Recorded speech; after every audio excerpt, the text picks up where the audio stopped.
টোনা, হ্যাঁ টোনা, কাজে যাবি না নাকি আজকেও তোর কাজে যেতে দেরি হবে? কি রে, আমরা তখন থেকে দাঁড়িয়ে আছি। হ্যাঁ দাদা, তোমরা আজকে কাজে চলে যাও, আমার রান্না এখনো হয়নি, রান্না শেষ করে কাজে যাব। সত্যি টোনা, তুই এভাবে রোজ দেরি করে কাজে যাচ্ছিস জন্যই তো কাট কাটতে পারিস না। এভাবে কতদিন আর রান্না বান্না করে কাজে যাবি শুনি? কালো ঠিক তাহলে তোকে আর ঘরের কাজ করতে হবে না। না দাদা, আমি টুনিকে অনেক ভালোবাসি, তাই আমার বাড়ির কাজ করতে একদম কষ্ট হয় না। তোমরা কাজে চলে যাও, আমি একটু পর আসছি। তোর ভালো কথা বলছি, আর তোর ভালো লাগছে না? চলো কবুতর দাদা, চলো। ওরা তো ঠিক কথাই বলেছে টোনা, আমার মতো এই অন্ধকে নিয়ে আর কতদিন থাকবে বলো। তুমি অন্যের কথায় একদম কষ্ট পাবে না টুনি, আমরা এভাবে অনেক সুখে আছি। তুমি বসো, আমি খাবার বাড়ছি, তারপর একসাথে খাবো।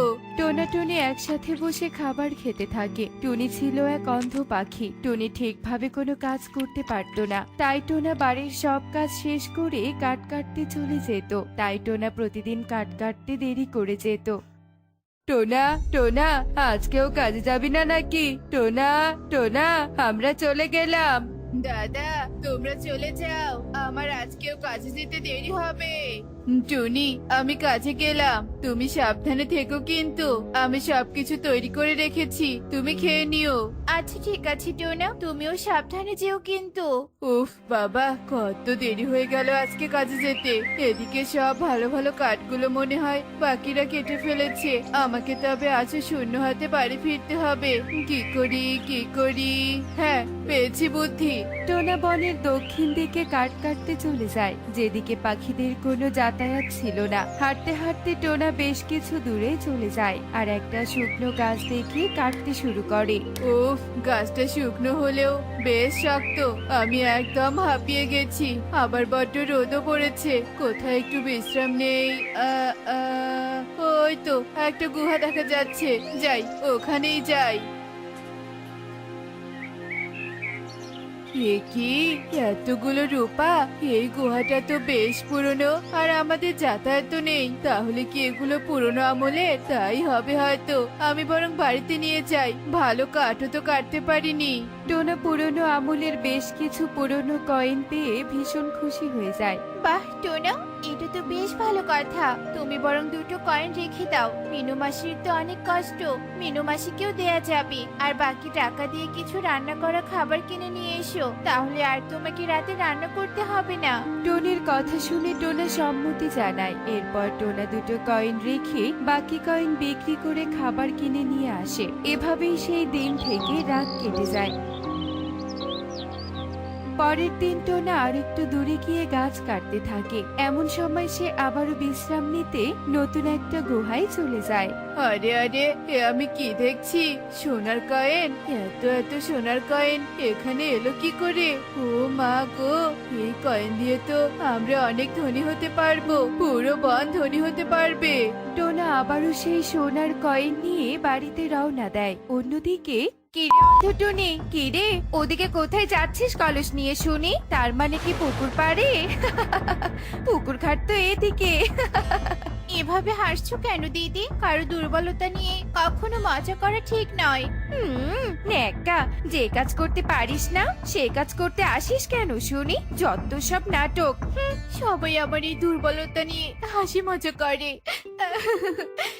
সৃষ্টিকর্তা, তুমি আমাকে শক্তি দাও। ভেবেছিলাম টনুকে একটু সাহায্য করব। কি টনি, তুমি পুকুর ঘাটে কি করছো শুনি? নিশ্চয় আমাকে সাহায্য করতে পানি নিতে এসেছো।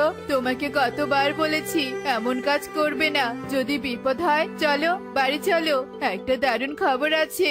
দুজনে বাড়িতে চলে আসে আর টোনা টুনিকে সব কথা খুলে বলে। কি বলছো কি টোনা? তার মানে সৃষ্টিকর্তা আমাদের দিকে মুখ তুলে তাকিয়েছে। তার মানে ওদিকে যত গুহা আছে সব গুহাগুলোতে মূল্যবান কিছু আছে। তুমি এখন থেকে খুঁজে দেখো টোনা। টুনির কথা মতো টোনা পরদিন আরো সামনে এগিয়ে যায়। আর গিয়ে গুহায় সোনার মোহর দেখতে পায়। টোনা আবারও অনেক খুশি হয়। এভাবেই দিন কাটতে থাকে। টোনা প্রতিদিন যত বনের সামনে এগিয়ে যেতে থাকে অমনি নতুন নতুন গুহা দেখতে পায় আর সেখানেও সোনার মোহর পায়। একদিন, আরে আরে, এতদিন তো বনে গুহা ছিল অনেক, আজকে আবার লাল ঘর। এই লাল ঘর এমন দেখতে কেন? যাই তো গিয়ে দেখি তো। আরে আরে প্রজাপতি, এই লাল ঘরে প্রজাপতি এলো কি করে? তোমাকে কে বন্দি করেছে? আমাকে মুক্ত করো পাখি, আমাকে মুক্ত করো। হ্যাঁ হ্যাঁ, আমি তোমাকে এক্ষুনি মুক্ত করছি। তুমি আর কান্না করো না প্রজাপতি। বাহ, তুমি তো অনেক ভালো পাখি। তুমি তো চাইলে আমাকে মুক্ত না করে সোনার সন্ধানের সামনে এগিয়ে যেতে পারতে, কিন্তু তুমি তা করোনি। কিন্তু তুমি কি করে জানলে যে আমি রোজ গুহা থেকে সোনার মোহর সংগ্রহ করে নিয়ে যাই? বলো আমাকে, কে তুমি? আমি হলাম পরি। এক তান্ত্রিক আমাকে প্রজাপতি বানিয়ে কয়েক বছর থেকে বন্দি করে রেখেছে। আর বন্দি হওয়ার আগে আমি সেই গুহাগুলোতে সোনার মোহর রেখেছিলাম। আমার ধারণা তুমি সোনার মোহরগুলো সংগ্রহ করছো। বুঝেছি। তবে তোমাকে আরো সাহায্য করা প্রয়োজন আমার। তুমি আমার সাথে চলো প্রজাপতি, আমার বাড়িতে। তোমাকে ঠিক তোমার আগের রূপ আমি ফিরিয়ে দিব। ধন্যবাদ পাখি। তবে আমি জানি আমি কি করে আগের রূপ ফিরে পাবো। আজ থেকে 5 দিন পর পূর্ণিমা, আর পূর্ণিমার রাতে যদি মায়াবী ঝর্ণার পানি দিয়ে আমি স্নান করি তাহলে আমি আমার আগের রূপ ফিরে পাবো। চলো এখন। এরপর প্রজাপতি রূপী পরি টোনার সাথে টোনার বাড়িতে যায় আর টোনা টুনিকে সব কথা খুলে বলে। তুমি কোনো চিন্তা করো না পরি, তোমার কোনো বিপদ হবে না। আমি তো অন্ধ, তাই তোমার বেশি যত্ন নিতে পারবো না। তবে তোমাকে কষ্ট করতে হবে না। এরপর প্রজাপতি রূপী পরি টোনাটুনির বাড়িতে থাকতে শুরু করে। টোনাটুনি তাদের সামর্থ্য অনুযায়ী পরীর সেবা যত্ন করতে শুরু করে। এদিকে টোনার এত আয় উন্নতি দেখে কাকুলি আর কালুর সন্দেহ হতে থাকে। না না, এই টোনা রোজ দেরি করে কাট কাটতে যায়, আবার আজকাল দূরে দূরে কাট কাটতে যায় শুনেছি। তাহলে এত টাকা পয়সা এলো কোথা থেকে?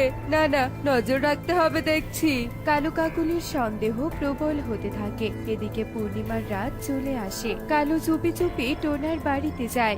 পরি, এই দেখো, সব সোনার মোহর আছে। তুমি আজকে তোমার রূপ ফিরে পেলে। কাল আমরা সবাই এই মোহর গরিবদের মাঝে বিলিয়ে দিব। এখন আমি চললাম মায়াবী ঝর্ণার পানি আনতে। টোনা চলে যায় আর কালু সঙ্গে সঙ্গে সেখানে চলে আসে। কে কে তুমি? এখানে কেন এসেছো? কি চাই তোমার? কি আবার? ওই সোনার মোহরগুলো আমাকে দিয়ে দে বলছি, আমি অনেক ধনী হব। কে এসেছো? কালু দাদা, তুমি এমন লোভ করো না। এগুলো যে কাল সবাইকে দিব আমরা, তখন তুমি এসো। কি? আমি কি ভিক্ষে চাইছি? তারপরে আয়, দিয়ে দে সব, আমি অনেক ধনী হব। পরি কিছুতেই কালুর কথায় রাজি হয় না। এভাবেই বেশ কিছুক্ষণ কেটে যায়। এদিকে টোনা মায়াবী ঝর্ণার পানি নিয়ে আসে। এ কি কালু দাদা, তুমি? আর কি চাইছো তুমি? টোনা, তুমি এসেছো? আগে পানিটা দাও। আমি আমার রূপ ফিরে পেয়ে কালুকে উচিত শিক্ষা দিব। এবার পালাবি কোথায়তেই হবে।